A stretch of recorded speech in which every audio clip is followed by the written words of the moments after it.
사랑은 모든 것을 견딥니다.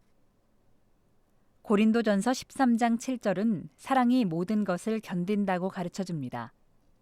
여기서 견딘다는 말은 어려움이 있어도 도망가지 않고 자리를 지켜준다는 뜻입니다. 정말 사랑은 도망가지 않습니다. 친구가 진짜 친구인지 언제 알 수 있습니까? 어려움을 당할 때 알 수 있지요. 어려울 때 나를 버리는 친구는 가짜 친구입니다. 어려울 때도 도망가지 않고 나와 함께 해주는 친구가 진짜 친구입니다. 그래서 서양 속담에 어려울 때 친구가 진짜 친구다. A friend in need is a friend indeed 라는 말이 있는 것입니다. 사실 사랑은 본질적으로 견딜 수밖에 없습니다. 사랑은 이웃의 유익을 구하는 것입니다. 그런데 이웃이 나를 필요로 할 때 어떻게 도망가겠습니까? 사랑으로 견디는 데는 크게 두 가지 모습이 있습니다. 하나는 육체적인 것이고 다른 하나는 정신적인 것입니다. 육체적인 어려움을 견디는 대표적인 모습은 사랑하는 이를 간병하는 것입니다. 우리는 가끔 도저히 돌볼 수 없을 것 같은 환자를 가족들이 끈기 있게 돌보는 것을 봅니다. 어떻게 가족들은 그럴 수 있을까요? 사랑하기 때문입니다. 정신적인 어려움을 견디는 모습은 솔로몬의 재판에서 볼 수 있습니다. 두 여인이 한 아기를 놓고 서로 자기 아들이라고 우깁니다. 이때 솔로몬이 어떻게 판결합니까? 아이를 반으로 잘라 각 여인에게 나눠주라고 하지요.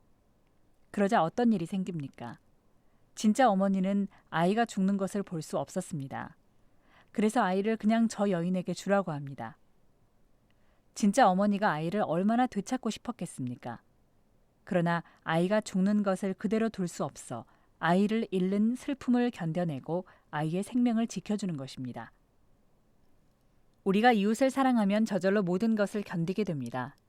그러나 우리가 그렇게 견딜 만큼 그 사람을 사랑하지 못할 때는 어떻게 해야 합니까?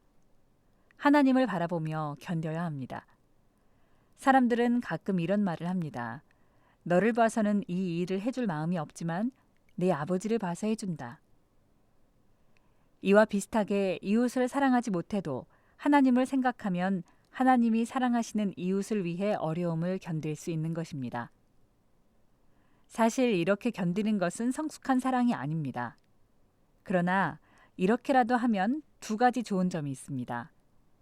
첫째, 하나님을 사랑하며 하나님 뜻에 순종하는 모습이 있기에 하나님이 기쁘게 받으시고 복을 주신다는 것입니다. 둘째, 하나님을 생각해서라도 이웃을 위해 행동하다 보면 이웃에 대한 사랑이 자라게 된다는 것입니다. 별로 돕고 싶지 않아도 견디며 도와주면 마음의 사랑이 자라게 됩니다. 그래서 결국 진정으로 사랑하게 됩니다. 이게 얼마나 큰 축복입니까? 그런데 견딘다는 것은 어떤 어려움이 있어도 사랑의 자리를 떠나지 않는다는 뜻입니다. 그렇다면 사랑이 견딘다는 것은 지금까지 배운 사랑의 모든 모습을 끝까지 지켜나간다는 뜻입니다. 온유하며 시기하지 않으며 자랑하지 않으며 교만하지 않으며 무례히 행하지 않는 것은 정말 어려운 일입니다.